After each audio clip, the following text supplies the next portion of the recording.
Good morning. You're listening to Overcoming Life. I am your host, Opal Bailey. I hope you had an awesome weekend. And I just want to just express to you today the experience that I've had this week and kind of see if this is something that you deal with as well. Well, most of you know, if you don't know, I'm a student and I take online classes. And for the last 4 classes, I have this one course, and this one course seemed to always get me nervous, makes me anxious, and to the point that I have to call my instructor and let them know if they can move this course later, put it down my schedule so I can face it later. I don't want to have to face it now. I don't want to have to deal with it. And so I don't know if you ever had situations to where you didn't want to face them now and you didn't want to deal with it. You knew you had to, but for some reason it made you nervous. Some reason it made you anxious or afraid, or you probably didn't feel like it was important enough, or maybe it was important and you just didn't want to deal with it, only to find out it's going to come back.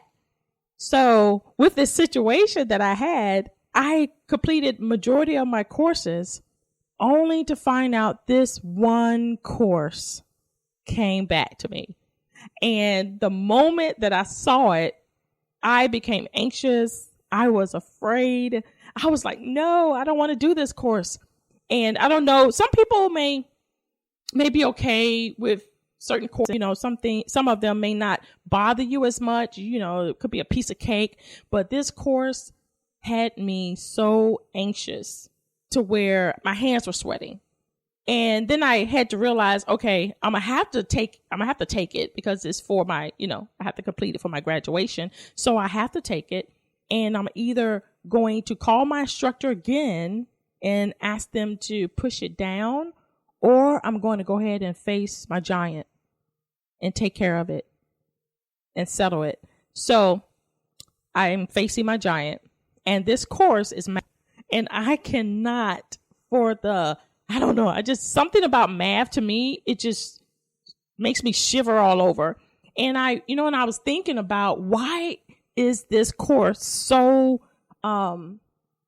such a attack, or such a hard thing for me to even look at and face.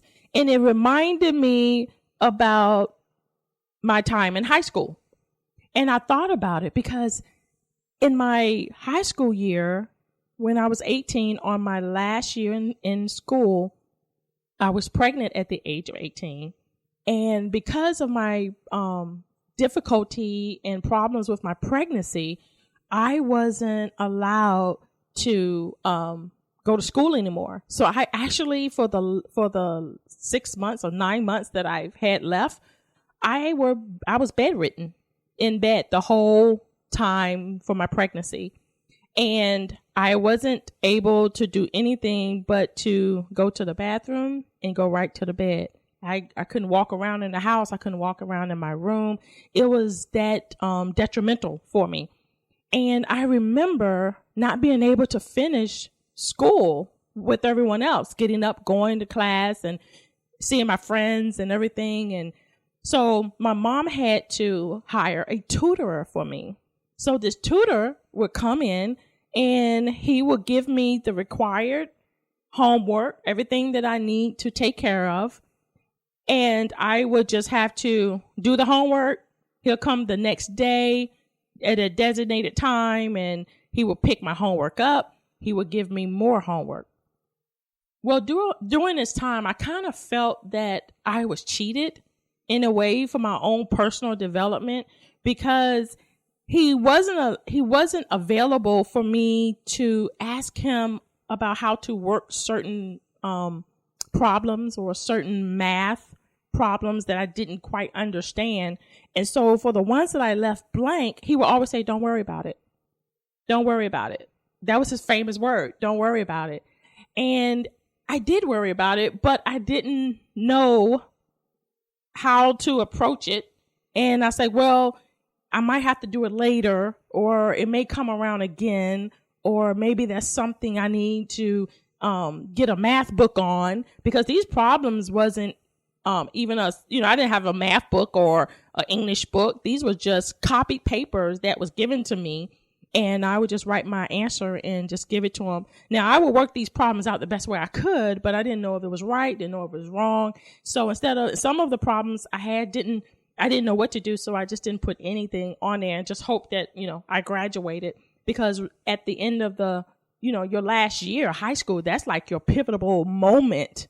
That's everything is weighted on your graduation. And so even after all of that is done and all my work is in and everything was on time and everything, I did graduate. So I was able to walk across the stage with my classmates, because my daughter came in May instead of her time that was scheduled for her to come in June. So being that she came in May, I was able to recuperate, get on my feet, and I was able to walk across the stage with my class, and I graduated high school. But the moment that I received my diploma, I just felt this aching feeling inside that I didn't get enough, or I felt like I was cheated for some reason or another. And that allowed me to want to go back to school, because I felt that I didn't get everything I really wanted and I really needed to have as far as education. And so that is what reminded me. That's what came to me when I'm thinking about this course that I pushed. I kept pushing it down and pushing it aside and I'll do it later. And the more we push things aside, the more we think that we don't have to deal with these issues now. They're going to come back. They may not come back at that moment, but eventually they're going to work its way right back around to where we have to sit there and we have to look at it and we have to face it. So my encouragement to you today is face your giant. Whatever that giant is, whatever that situation is, whatever that issue you have to deal with, whatever you feel like you have to take care of that you just been putting aside and you just like, I'll just get to it later. Don't wait till later, because you know what? It's only going to get worse and you're going to have to face it later. And also sometimes when we wait and allow things to just sit and it kind of festers and it gets worse than what it really is, or even what we can really handle. So go throughout this week knowing to face your giant, whatever that giant may be. You could be a manager that need to talk to an employee about something that they've done, but yet you don't want to have to deal with them right now. Or it could be something like me, a course in school that seemed to be, you may not feel inadequate enough or adequate enough to take care of it. But just know that we're overcomers, that we can overcome anything. And that's what I had to realize with this course. And I guess you want to know, did I push it down? No, I didn't. I'm in this math class now, and I'm going to face it, and I'm going to take care of it. And I'm going to know that this course will not come back again. So in closing, I want to just let you know these awesome words. Face everything or rise. Face everything and rise, or forget everything and run. The choice is yours. This is from Zig Ziglar, and this is Overcoming Life with Opal Bailey. And I just want to let you know that you can also tune in to me every Monday and every Friday at 9:05 on TNR radio station, talknetwork.radio.com. God bless you.